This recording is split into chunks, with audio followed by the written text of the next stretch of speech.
जय श्री कृष्णा। फाल्गुन मास महात्म्य में आज सुनिए आगे की कथा। श्री सूत जी कहते हैं, पूर्व काल में चंद्रवंशी राजा पुण्यनिधि मथुरा नामक पुरी का पालन किया करते थे। किसी समय राजा पुण्यनिधि मथुरा में अपने पुत्र का राज्य अभिषेक करके अंतःपुर की रानियों के साथ स्नान करके उत्सुक होकर राम सेतु नामक तीर्थ में गए। उनके साथ उनकी चतुरंगिनी सेना भी थी। वहाँ धनुष कोटि में संकल्प पूर्वक स्नान करके उन राजा ने वहाँ के अन्य तीर्थों में भी स्नान किया और भक्ति पूर्वक भगवान रामेश्वर की सेवा भी की। इस प्रकार उन्होंने बहुत समय तक उसी तीर्थ में सुखपूर्वक निवास किया। वहाँ रहते हुए राजा पुण्यनिधि ने किसी समय भगवान विष्णु को प्रसन्न करने वाला एक यज्ञ किया। यज्ञ पूरा होने पर वे अपनी पत्नी तथा परिवार के लोगों के साथ वहाँ पर व्रत और स्नान के लिए श्री रामचंद्र जी की धनुष कोटि में गए और वहाँ विधि पूर्वक स्नान किया। इस प्रकार राजा पुण्यनिधि जब उस तीर्थ में निवास करते थे, उसी समय एक दिन राजा की भक्ति की परीक्षा करने के लिए भगवान विष्णु ने लक्ष्मी जी को भेजा। वे 8 वर्ष की सुंदर बालिका होकर गंधमार्दन पर्वत पर गई। उस समय राजा पुण्यनिधि धनुष कोटि में स्नान करने के लिए गए हुए थे। वहाँ स्नान करके पुण्य कर्म करने के पश्चात राजा ने अलौकिक रूप सौंदर्य से सुशोभित एक 8 वर्ष की कन्या को देखा। उसे देखकर पुण्यनिधि ने पूछा कि बेटी, तुम कौन हो और यहाँ तुम्हारे आने का क्या कारण है? तब राजा के पूछने पर वह कन्या कहने लगी, महाराज, मेरे ना माता है ना पिता है और ना कोई भाई बंधु है। मैं तो अनाथ हूँ। मैं आपकी पुत्री होकर रहना चाहती हूँ और आपको पिता के रूप में देखती मैं सदा आपके घर में निवास करूँगी। परंतु मेरी एक शर्त है, जो मुझे हाथ से पकड़े अथवा जबरदस्ती खींच कर ले जाए, उसको यदि आप दंड दे तभी मैं आपके घर में आपकी पुत्री होकर बहुत लंबे समय तक निवास करूँगी। कन्या के ऐसा कहने पर राजा पुण्यनिधि कहने लगे, शुभे, मैं तुम्हारी कही हुई सारी बातें मानूंगा। मेरी भी कोई पुत्री नहीं है, एक ही वंशधर पुत्र है। भद्रे, जिसके प्रति तुम्हारा अनुराग होगा उसे ही तुम्हें समर्पित करूंगा। बेटी, आओ मेरे घर चलो और अब हमारी बेटी बनकर हमारे अंतःपुर में स्वेच्छा अनुसार रहो। तब बहुत अच्छा कहकर वह कन्या राजा के साथ उनके घर चली गई। राजा ने अपनी पत्नी के हाथ में उस कल्याणमयी कन्या को सौंप दिया। रानी का नाम विंध्यावली था। राजा ने उससे कहा, देवी, यह हम दोनों की पुत्री है। इसकी दूसरे पुरुषों से सर्वदा रक्षा करो। विंध्यावली ने राजा की आज्ञा शिरोधार्य की और उस कन्या को अपने हाथ में ले लिया। राजा के द्वारा अब कन्या का पुत्र की तरह ही पालन पोषण होने लगा। वह लाड़ प्यार और सुख से राजमहल में रहने लगी। इसके बाद जगदीश्वर भगवान विष्णु अपनी लक्ष्मी जी को ढूंढने के लिए एक दिन बैकुंठ से निकले और राम सेतु पर गए। वहाँ सब और घूमते रहे। इसी समय फूल तोड़ने के कौतूहल से वह कन्या अपनी सखियों के साथ राजा के बगीचे में गई और वहाँ पेड़ों से सुंदर सुंदर फूल चुनने लगी। तभी वहाँ पर भगवान विष्णु एक ब्राह्मण का रूप धारण करके अचानक आकर खड़े हो गए। ब्राह्मण को अचानक वहाँ आया देखकर कन्या ठिठक रही थी।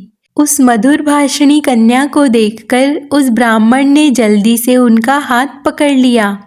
यह देखकर वह कन्या अपनी सखियों के साथ उस बगीचे में चिल्लाने लगी। उसकी चिल्लाहट सुनकर राजा पुण्यनिधि वहीं पर आ गए। वहाँ राजा ने उस कन्या और उनकी सखियों से पूछा कि बेटी, बताओ, अभी तुम अपनी सखियों के साथ क्यों चिल्ला रही थी? तब वह कन्या कहने लगी, हे पिताजी, इस ब्राह्मण ने हठपूर्वक मेरा हाथ पकड़ लिया था। तात वह यहीं पर उस वृक्ष के नीचे निर्भय होकर खड़ा हुआ है। राजा परम बुद्धिमान और सद्गुणों के निधान थे।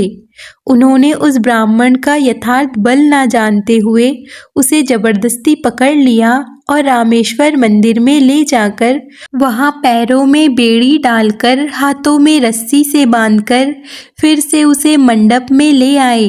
अपनी पुत्री को आश्वासन देकर राजा ने अंतःपुर में भेज दिया और खुद भी परम सुंदर भवन में जाकर सोने लगे। सोते समय उन्होंने सपने में उस ब्राह्मण को देखा। वह शंख चक्र गदा पद्म और वरमाला से विभूषित था। उसके वक्ष स्थल पर कौस्तुभ मणि का आभूषण शोभा पा रहा था। ब्राह्मण के रूप में वह तो साक्षात श्रीहरि विराजमान थे। उन्होंने अपने श्री अंगों में पीतांबर धारण किया था। उनके श्री अंगों की कांति कृष्ण मेघ के समान श्याम थी। मुख पर मनोहर मुस्कान की मनोहर छटा छा रही थी और स्वच्छ दंत पंक्ति चमक रही थी। कानों में मछली की आकृति के कुंडल शोभायमान थे। भगवान शेष शैया पर लेटे हुए थे और देवर्षि नारद उनकी स्तुति कर रहे थे। वहीं उन्होंने अपनी कन्या को भी देखा जो विकसित कमल के आसन पर विराजमान थी। वह कन्या और कोई नहीं बल्कि साक्षात लक्ष्मी जी ही थी। उन्होंने अपने हाथ में कमल का पुष्प धारण किया हुआ था और उनके मस्तक पर काले काले घुंघराले बाल बड़ी शोभा पा रहे थे। इस प्रकार राजा ने रात में अपनी कन्या को महालक्ष्मी जी के स्वरूप में देखा। यह देखकर राजा अचानक उठ बैठे और अपनी कन्या के घर में गए। वहां उन्होंने कन्या को उसी रूप में देखा जैसा कि स्वप्न में उसका दर्शन हुआ था।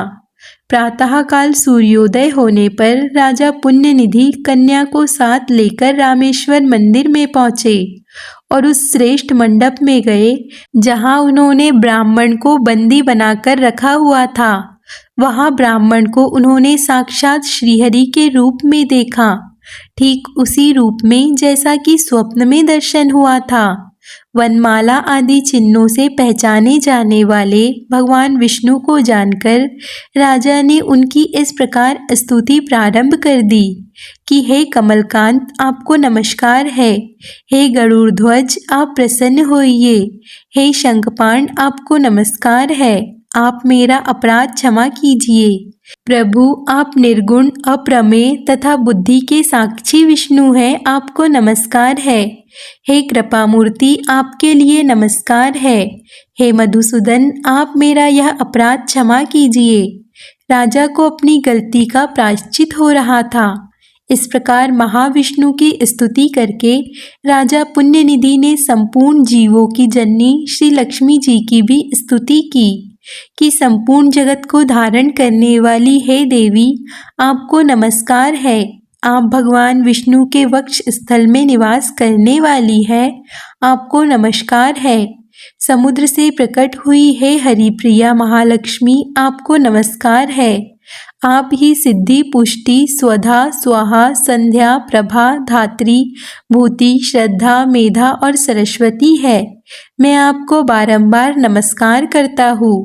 हे देवेश्वरी, आप ही यज्ञ विद्या, महाविद्या, अतिशय शोभामय ग्रह विद्या, आत्मविद्या तथा सभी प्राणियों को मुक्ति देने वाली है, आपको नमस्कार है। संसार की रक्षा करने वाली हे जगदम्बिके, आप अपनी दया दृष्टि से मेरी रक्षा कीजिए।